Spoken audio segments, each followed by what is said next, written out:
Hey guys, this is Scott and Ariane with this nomadic idea. This week we're going to talk all about extreme boondocking. Not just normal boondocking, not one night at a Walmart or a couple days in a campground. We're going to do extreme boondocking where you're going to be 10 to 14 days out in the middle of nowhere. No service, no hookups, nothing.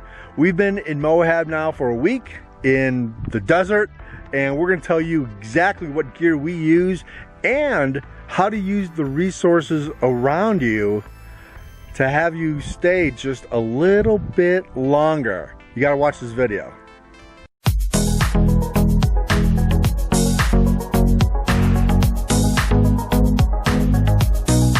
One of the things that Ariane and I did and planned very, very early on for was being able to take the Airstream on very long journeys, kind of being in one place for a long time. And that takes some resources to do. Now, the people behind me, they've only been here for a couple of days and they're getting ready to leave. Of course, that is boondocking. They're in the same place we are.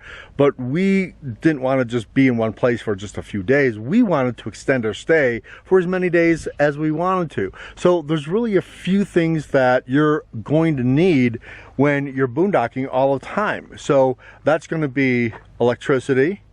That's going to be connectivity. If you do work from your RV, or if you have a full-time job and it's mobile, you're going to have connectivity, and you're going to have water. Those three things are essential for boondocking: energy, connectivity, and water. So let's tackle the water situation first. That's the biggest thing that everybody needs to get. You either are going to bring it with you, or you're going to find a water station someplace that you can refill. The one thing that no other YouTubers really ever talk about when they come out to Moab and they share all their adventure, and there is a lot of adventure here, don't get me wrong, but one of the very few places to get water is at the Maverick gas station on Main Street in the town of Moab. The problem is that's where everybody is going to get water. And if you were out here the weekend we were here, well, it was a madhouse. You could barely pull into that Maverick gas station. It was just hundreds of people, and not to mention that's where everyone goes to get their beer. That's what, you know, they do some shopping and stuff like that. So water, you're gonna have to bring it in. Now, I'm gonna give you a really good tip on where to go get water when you're coming into Moab, so you don't have to go to Maverick, at least right away. So one of the places that we filled up with water was in Fruita, Colorado. That is right off of I-70 and literally about 15 miles east of the Utah border. Fruita has a really super nice visitor station there, and when you come off into Fruita, they have a dump station and they have a potable water hookup. So before you get to Moab, if you're coming either from Colorado through 70 or even Salt Lake City, you can snake through Price and then come up to 70 and go that way. And Salt Lake City is only about 5.5 hours away. Fruita is a really great place to strategically start thinking about your boondocking extreme on steroids life that you're going to have in Moab, because they've got Walmart. Grand Junction is right next door, and Grand Junction is a great place to get your RV checked if it needs to be checked. It's a great RV pit stop place, but they have amenities. They have a lot of places you can do. You can really stock up on everything that you're going to need before you hit Moab. Okay, so in the RV world, everyone talks about how large their freshwater tank is. How large is your freshwater? What's your capacity of their freshwater? Well, that's great. It's good to have a large freshwater tank, but at some point in time, you're going to run out of water. You're going to run out of water. The trick bag then is how are you going to refill it? And where are you going to go get water? And as I mentioned before, you know, going into water just to get water in Moab may take almost a half a day to do that. So instead of having wasted a half a day to just go refill your freshwater tank, I've got a better solution. I'm going to show you how this has worked for us and how we can really make this extreme boondocking. Okay, so you've seen 1,000 YouTube videos of everyone saying buy these jugs at Walmart. They're 6-gallon jugs, and it's a great way to fill up your RV with water. But again, you're gonna have to make the trek to go get water. So what I'm telling you is bring these and fill them up before you get to Moab in Fruta or wherever you can go find water. But then the trick to actually really being able to pimp out your RV and do some extreme boondocking is to hook up an auxiliary 12-volt pump so you can pump the water right into your rig without ever having to carry and lug these things around all over the place. In addition to these two, I also have a 7-gallon container. Now this is a bigger one. This is really the magic and how we fill up our Airstream. I've got 7 gallons here, I've got 12 gallons here, so I have a total capacity of 19 additional gallons of water that I can use after our 35-gallon freshwater tank starts getting low. So that's a total of 54 gallons of water that I can bring in to Moab to get me through for as long as I need before I need to go and make a trip to go get more water. And that's going to save you a bunch of time, and it's going to let you explore more Moab so much better. The other thing you have to think about is water is showers. I'm going to take a shower, I'm going to take a hot shower. Well, there's a couple different things you can do in order to save water. One of the things that we do is we don't use the water in our Airstream or in our freshwater tank in the Airstream to take showers. We're not going to do that. So we calculate exactly how much water we're going to need. The one thing about my system in the van is that on a 7-gallon water tank, we know that if we're going to take a shower, that's going to be about a 3-minute shower each. That's it. And we don't take it inside the Airstream. In a place like this, when you're by yourself in the desert, you might as well take a shower outside. So that's one of the reasons why we rigged an outdoor shower, so we could pump it right from the van. And I'm going to show you how I do that. I'm going to show you how I get hot water without using propane. So with the outdoor shower, I use the old battery box. I think I did a video on that before. I have it going right into the Airstream, just like if you had full hookups at an RV park. The only difference is I use a black flex hose that flexes, gets real small, and I have it hooked up in the van. Now, one of the things I do is I have a ball check valve on this side of the Airstream. I have a ball check valve on this side. This shuts off all of the water to the bathroom. This shuts off all the water to my other SureFlow water pump. So I isolate the water from there to here. So I'm only using a very, very short run of the piping inside my Airstream. So the water comes in here, but you'll notice this is black. Guess what happens to water inside this black pipe out in the Utah sun? Well, it gets really hot and it gets really warm fast. So by isolating the pipes inside the Airstream, where the water is only going to go from point A to point B in a very, very short distance, I can heat up that water in that black hose. And I can guarantee you that when we take an outdoor shower, because we just took one today, that water was hot, it was warm. You know, it was just beautiful to take a nice hot shower, and I didn't use a lick of propane. I used the sun naturally to heat up the water. It took about maybe an hour and a half in the Utah sun to heat up. Again, we've been here for 9 days so far. We haven't had to refill up our water once, and we both have taken showers, and we've just used the natural resources of the sun. So as I've discussed before, the van is a completely separate gig by itself. The van has 200 watts of solar on it with a 30 amp charge controller, and it has a 100 amp rechargeable AGM battery. That has been more than enough. Now, one of the things that we've been able to do with the van is that because we don't really use it that much, we do use it for a charging station. All of our laptops, all of our phones, my Verizon Jetpack, anything that we need to charge during the day so we can use at night is charged off the van solar.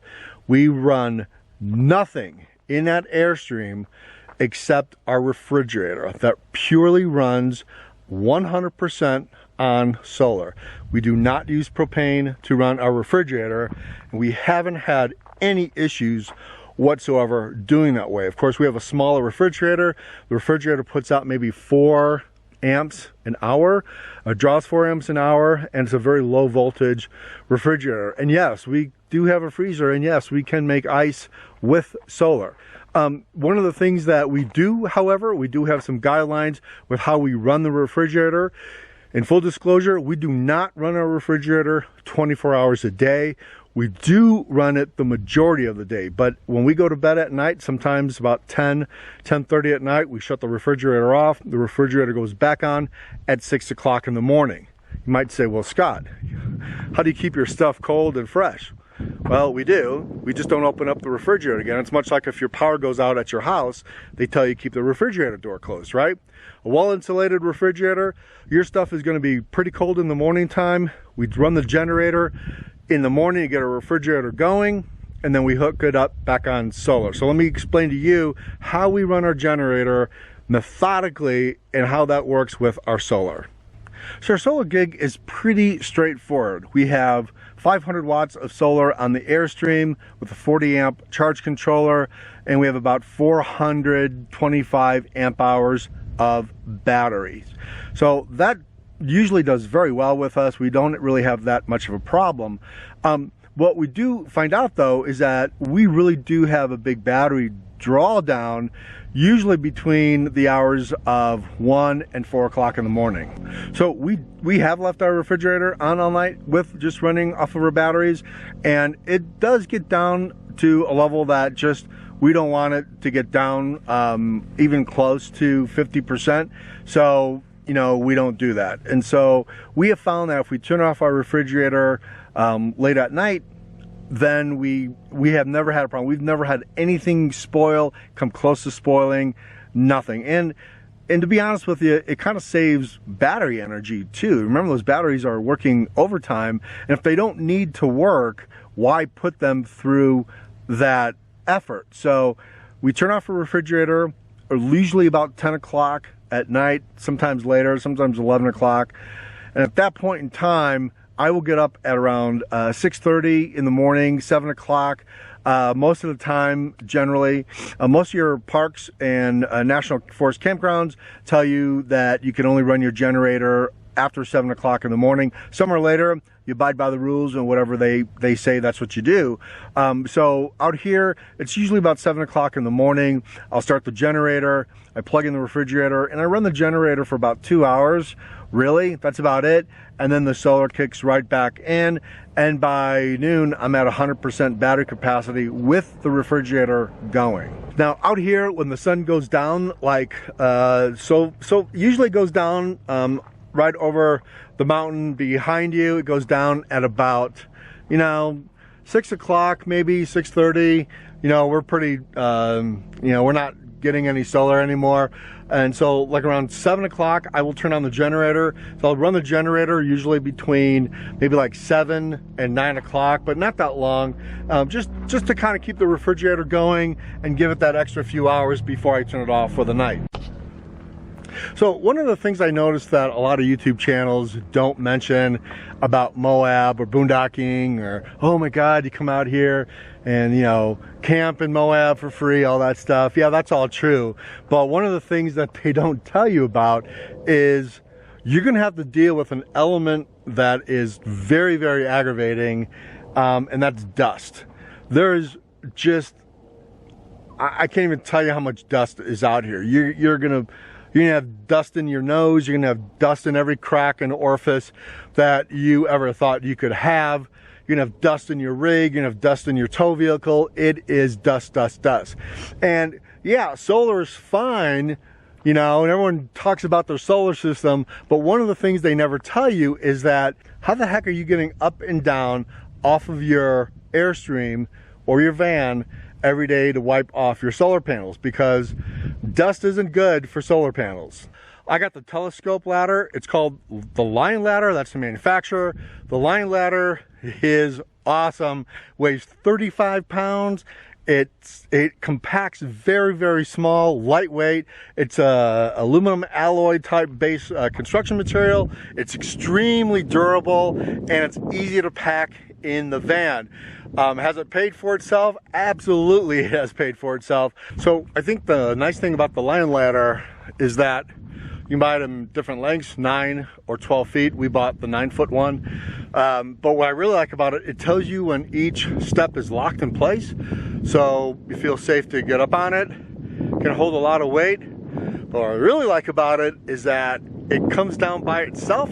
You don't have to kind of push it down, and that way you don't pinch your fingers or your thumbs like other ladders you have in the past. You just kind of flick these two latches and the telescope just comes down on its own all by itself. And again, super, super easy to pack up and go. So if you have solar and you've watched all these YouTube videos about solar, well, you better get a good ladder to clean your panels, otherwise you're not gonna get much sun. Okay, so let's talk about internet. That's usually a big one.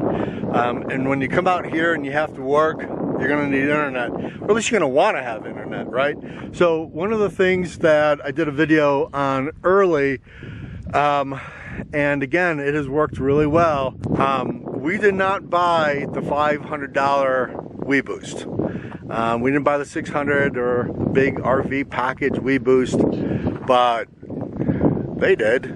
They bought it. And the difference is that they don't have internet, and I'm streaming Nurse Ratched on Netflix. So how do I have internet and they don't have internet? Well, I didn't buy into the whole bigger is better gig. I never have, probably never will. So I just bought a Drive Sleek, a WeBoost Drive Sleek. It's a lot of truckers use it. The antenna usually kind of just sticks up on the roof of the truck. And you can get them refurbished on Amazon for about $125. I bought a new one. I think it was about $222 from WeBoost. But then I went a step further.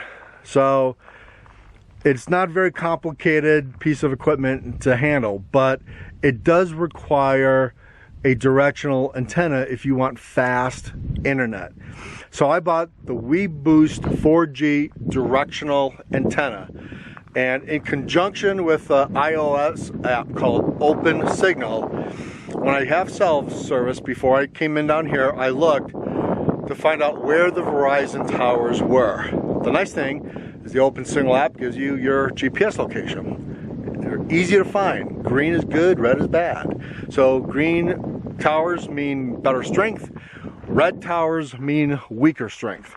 So when we stop, I know where to point the directional antenna. Now I mounted it on a piece of conduit pipe, so it has a little bit of rigidity and it kind of hold up to some wind. And let me tell you, out west it's windy. South Dakota, Wyoming, Utah, it's all windy. So you're gonna want that thing to be able to hold up to some wind. I mounted that thing on the top of our cargo rack on the van with a U-bolt. I just drilled it right in there, and I put the pipe right in there, slides it right in there easy. WeBoost sells the coax cable. It's not a regular coax cable, but they do sell the proper coax cable. They also sell the connectors you are going to need to connect from that cable, from the antenna, into your booster or into the Drive Sleek.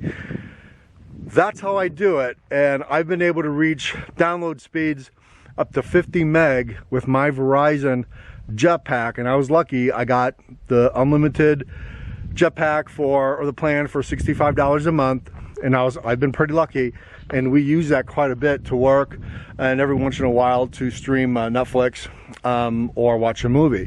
So yeah, I did on the cheap end. The Verizon antenna, or the WeBoost 4G, I think it was like around, I want to say it was like around $35 if I remember right. I think the cable was actually even more than the antenna, and then of course the connectors that connect, those are kind of expensive also. I will put a link below in the description to talk about all the products I've used, how to find them, where to do research on them, and see if they are right for you.